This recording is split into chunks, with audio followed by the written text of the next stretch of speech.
Rocky Gerung. Si profesor yang suka mendungu-dungukan orang. Saya mau di penjara dan rumah saya akan digusur, akan tinggal di pinggir jalan. Apa nggak sebaiknya kita kumpulkan koin buat Rocky supaya dia bisa beli tanah yang bersertifikat jelas untuk tempat tinggal dia sampai tua. Siapa tahu Mbak Mardani Alisera mau ikut tinggal bersamanya. Ada 90 kakak, 6.000 orang yang mengalami nasib yang sama. Kok bisa gitu ya orang membangun rumah tanpa IMB gitu aja? Bisa dicek, Pak Rocky punya IMB nggak gitu? Kami adalah pemegang yang sah atas bidang tanah bersertifikat SHGB. Nah, jadi Rocky Gerung nggak pernah ditanya, warga nggak pernah ditanya, nggak pernah datang ke lokasi, kok tiba-tiba bisa ada HGB? Kita sudah ngirim 3 kali somasi ke Pak RG ya. Aneh-aneh aja sih. Emang orang sekarang ini meski dia salah teriaknya seperti nggak mau kalah. Garapan. Belum sertifikat? Ya belum, di sini juga nggak ada sertifikat garapan kita. Tanah itu tanah garap, pihaknya Pak Rocky Gerung dan teman-teman itu belum sampai sertifikat, jadi tidak bisa dinyatakan kepemilikan hak tanah. Nah, yang lebih lucu lagi, dia ngamuk, ngotot bawa-bawa pemerintah jolim segala. Sengaja kasus Rocky Gerung ini dibawa-bawa oleh mereka ke ranah politik supaya dapat simpati dari oposisi. Terus bawa-bawa nama massa supaya nanti terjadi bentrok antara rakyat kecil versi mereka dengan aparat.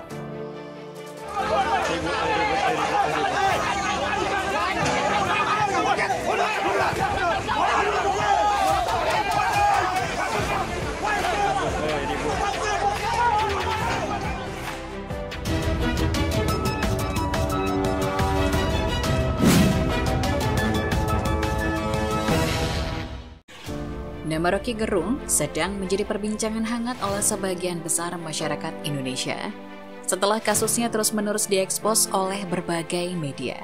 Saat ini Rocky Gerung tengah menghadapi kasus masalah tanah rumah tinggalnya yang akan digusur oleh pihak Sentul City. Kami adalah pemegang yang sah atas bidang tanah bersertifikat SHGB. Menurut informasi yang kami dapat, tanah seluas 800 meter persegi itu dia beli dari seorang mafia tanah yang bernama Andi Junaidi seharga 50 juta rupiah. Andi Junaidi sendiri pernah dipenjara 8 bulan akibat memalsukan sertifikat tanah. Rocky Gerung beli tanah itu dari mafia tanah yang bernama Andi Junaidi seharga 50 juta rupiah seluas 800 meter persegi. Dia belilah tanah itu dari si mafia tanah garapan. Si mafia ini akhirnya tertangkap dan masuk penjara karena ketahuan memalsukan sertifikat. Dia dipenjara 7 bulan lamanya. Mungkin Anda akan bertanya, loh kok murah banget, tanah seluas itu cuma 50 juta aja. Ya iyalah, si Rocky itu belinya tanah garapan, bukan tanah yang bersertifikat sah hak milik. Makanya bisa dapat murah. Tanah garapan. Belum sertifikat? Ya belum, di sini juga nggak ada sertifikat garapan kita. Tanah garapan itu lahan kosong milik seseorang ataupun pemerintah yang belum dimanfaatkan. Terus daripada nganggur, diberilah kesempatan pada warga sekitar untuk mengolah lahan tersebut dengan catatan tidak dibuat untuk bangunan permanen. Jadi jika sewaktu-waktu pemilik tanah mau menggunakan tanah itu, ya si penggarap harus dengan sukarela cabut dari situ dan mengembalikan tanah tersebut pada si pemilik sah. Inilah yang jadi pangkal masalah. Nah, disinilah akar masalahnya. Tanah itu hanya boleh digarap dengan ditanami sayur-sayuran, buah-buahan, tapi nggak boleh dipakai untuk mendirikan bangunan. Kalau tiba-tiba pemilik tanah mau pakai tanahnya, ya petani harus ikhlaslah untuk menyerahkannya kembali. Tanah yang ditempati Rocky ini awalnya tanah garapan yang digarap oleh petani sekitar yang diberi hak oleh pemilik sah. Kemudian dibeli oleh orang lain hingga akhirnya sampai pada Rocky Gerung. Jadi proses awalnya saja sudah jelas salah. Dia beli tanah tanpa sertifikat, tanah garapan yang seharusnya tak bisa diperjualbelikan. Kemudian sudah tahu itu tanah garapan, kok Profesor abal-abal itu nekat dirikan bangunan permanen di sana. Kan dungu namanya. Kini saat sang pemilik mau menggunakannya, dia ngotot nggak mau pergi. Sampai bawa-bawa nama Jokowi pula, benar-benar dungu akut manusia satu ini. Padahal sudah jelas Rocky Gerung yang salah. Terus ketika mau digusur, teriak-teriak Jokowi yang salah. Kok bisa seorang Rocky yang selalu dibangga-banggakan bak pahlawan dan ilmuwan sejati oleh gerombolan kadrun ini, perilakunya sama sekali tidak mencerminkan seorang profesor atau filsuf seperti yang selalu ia gembar-gemborkan. Terancam digusur dan menjadi gelandangan membuat Rocky benar-benar depresi. Stres berat lah pastinya, sampai-sampai dia bawa-bawa tumbuhan dan hewan, katanya penggusuran itu merampas hak ulat untuk merayap di pohon. Dia itu nggak mikir bagaimana caranya dulu dia membangun rumah di situ, apakah tak ada yang dia rusak? Jadi Sentul City ini menggusur bukan sekedar bangunan fisik, tapi juga satu ekosistem yang digusur itu. Hak air untuk jernih jadi terganggu, hak ulat untuk memanjat-manjat kembang terganggu. Lebah yang biasanya bikin madu di rumah-rumah penduduk juga hilang. Jadi kita mesti lihat ini satu paket yang kita ingin agar supaya negara paham ini bukan sekedar soal Rocky Gerung tersentuh. Kasihan emang Rocky Gerung, saya jadinya ikut bersimpati. Untungnya si Rocky ini tidak punya anak dan istri seperti orang normal pada umumnya. Coba kalau dia punya keluarga, pasti tambah repot lah, harus tinggal di emperan sambil gendong anak segala. Wah, kasihan banget, bisa-bisa didatangi Baim Wong yang sedang menyamar untuk bagi-bagi duit. Tapi dasar Rocky, si pembual, masih aja dia sok-sokan gaya-gayaan dengan bilang banyak yang menawarkan padanya rumah untuk tempat tinggal. Dia bilang gara-gara mau digusur, dalam 2 hari dia jadi punya 37 unit rumah. 16 unit dari orang yang sudah menawarkan rumah padanya. Kemudian ada juga seorang artis menawarkan villa mewah untuknya. Dia juga ditawari untuk tinggal di apartemen. Ada 4 unit apartemen yang ditawarkan dan juga seorang pengembang yang menurutnya lucu dengan menawari dia 2 unit rumah sederhana di Bogor. Dalam 2 hari ini saya dapat, kan ada cebong-cebong bilang saya mau di penjara dan masih akan digusur, akan tinggal di pinggir jalan.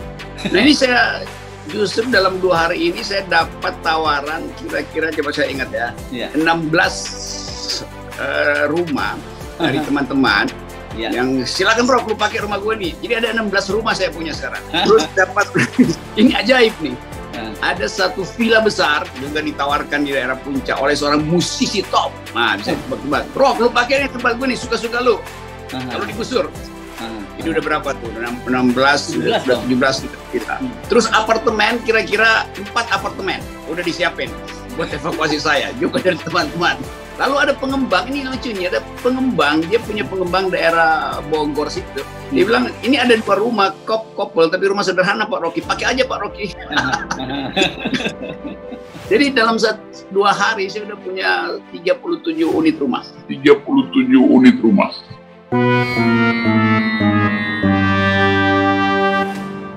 Kok saya jadi bingung ya, sejak kapan 16 tambah 1 tambah 4 tambah 2 itu hasilnya 37? Kalau kata anak saya sih totalnya cuma 23, bukan 37. Apa mungkin anak saya yang salah hitung ya? Atau memang itu cara penjumlahan yang terbaru versi kadrun? Profesor tapi kok bodoh sih? Apa bodoh beneran ya? Gara-gara itu, rakyat Indonesia jadi tahu kalau dia hanya sekedar cari makan dari penggemarnya saja. Sama sekali tak punya kapasitas seperti apa yang mereka citrakan. Bahkan hanya sekedar penjumlahan saja dia tak tahu. Pelajaran anak SD saja tak mampu, bagaimana ia bisa dianggap pintar ya? Dia itu hanya seorang pembual yang dikaruniai daya ingat bagus dan kemampuan mengolah kata yang meyakinkan. Saya nggak bilang berbohong, tempat saya ngibul, lain dengan berbohong. Ngibul itu adalah kegembiraan orang supaya mengaktifkan suasana. Sekarang juga saya lagi ngibul. Kalau bohong itu kejahatan, ngibul itu kegembiraan biasa aja. Saking jagonya, dia memainkan kata, tak jarang kita terbuai dan tak menyadari ada yang janggal. Seperti saat dia mengatakan jika ini bukanlah sekedar kasusnya dia saja, tapi juga ada 90 kepala keluarga, 6.000 orang yang akan tergusur. Saya udah seminggu ini dibully seolah-olah saya mempertahankan hak yang bukan punya saya. Dan hanya saya, dianggap begitu kan. Terutama oleh cebong-cebong yang berkeliaran di media massa, di media sosial, medsos. Sekarang saya mau terangkan bahwa ini bukan soal saya aja. Ada 90 kakak, 6.000 orang yang mengalami nasib yang sama. Inilah bukti nyata bualan Rocky. Bagaimana mungkin dari 90 kakak ada 6.000 jiwa? Jika kita mau sedikit berhitung, tiap kakak berarti ada 66,6 jiwa. Nggak kebayang itu, keluarganya habis berapa kilo beras tiap harinya. Bagaimana menurut Anda? Tulis komentar Anda di bawah. Jangan lupa like, subscribe, dan bagikan ke media sosial kalian.